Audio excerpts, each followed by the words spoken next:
तुम पर मरा हुआ जानवर और बहता लहू और सूअर का गोश्त और जिस चीज पर अल्लाह के सिवा किसी और का नाम पुकारा जाए और जो जानवर गला घुट कर मर जाए और जो चोट लगकर मर जाए और जो गिर कर मर जाए और जो सींग लगकर मर जाए, ये सब हराम है। और वो जानवर भी जिसको दरिंदे फाड़ खाएं, मगर जिसको तुम मरने से पहले ज़बह कर लो।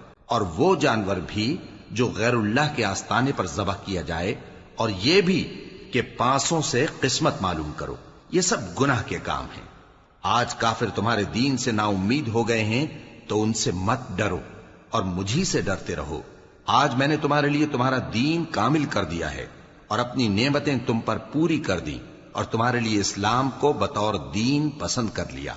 हां, जो शख्स भूख में नाचार हो जाए, बशर्ते के गुनाह की तरफ माइल न हो, तो अल्लाह बख्शने वाला है, बड़ा मेहरबान है।